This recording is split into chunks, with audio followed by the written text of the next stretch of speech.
We're at UWS to see why students are not eating their 5 a day, when 16 to 24-year-olds are only getting 2.6 of their recommended 5.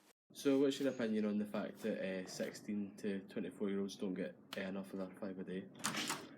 I think it's probably a historical thing that a lot of them probably didn't get or weren't encouraged to eat fruits and vegetables and things as they were younger.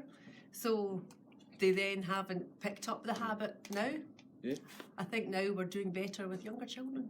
Why do they prefer the fatty foods instead of the healthy option and keeping themselves fit? So do you eat your 5 a day? Sometimes, not always. So why not always? I don't know, it's easier just to grab a quick snack rather than go to a supermarket to try and get fruit. Social media could be a platform to encourage this healthy eating. So why do you think not enough 16 to 24-year-olds are eating fruit? I think there's easy alternatives, McDonald's and all that sort of stuff, which is pretty cheap, and fruit's comparatively expensive. So that's probably why. Despite being advertised, it seems that at UWS, healthy eating is going in the bin.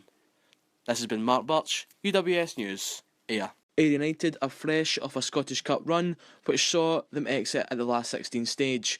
We talked to Ayr United players about their plans for the future. Yeah, I think we're more than capable of.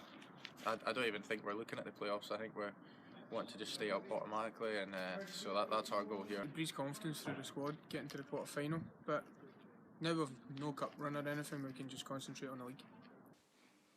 The players seem positive, but will Somerset Park ever see the top flight of Scottish football again, or even a Leicester City story? You never know that. Like, obviously, that's what everyone dreams of. But but I definitely think we'd be more experienced and want to push on a bit more. Yeah. Oh, definitely. I think that's every club's ambition to basically claim the leagues and get into the SPL and compete against the bigger squads. With a long way to go until the end of the season, it remains to be seen if Ayr United can go on to further success.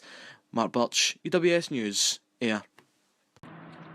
Stadiums like this one, Dam Park and Ayr, show the gap in quality and resources in Scottish football. The question is, will that gap ever close? We asked Scottish football fans their opinions on the matter.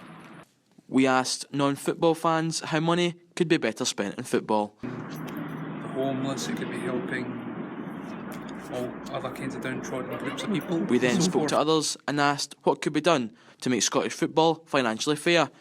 We asked if Celtic will be the most dominant team in Scottish football or if others can close the gap. Listen, how long's a piece of string? Do you know what I'd love to see? It'll never happen here. Almost like the NFL thing, where money's split evenly between teams, you know. And it does. I know people think New England Patriots have dominated, but actually they've only won 2 Super Bowls in the last 10 years. You know, there seems to be a kind of more equitable status there. And of course, the other thing here is we know in the west of Scotland we're up against a cultural, you know, bias towards Celtic or Rangers, and it will always bleed the smaller teams dry of money. Well, I think Celtic, they'll be a top club for a few years yet. Get the likes of Hearts, Aberdeen, Rangers. We've got a long way to go to compete with Celtic. Don't think they'll quite make it for another few years. But Celtic, they'll run away with the league for another few years yet. It seems the general feel in Scottish football is that achieving equality is impossible, although it remains to be seen if the old firm of Celtic and Rangers will continue to dominate for years to come.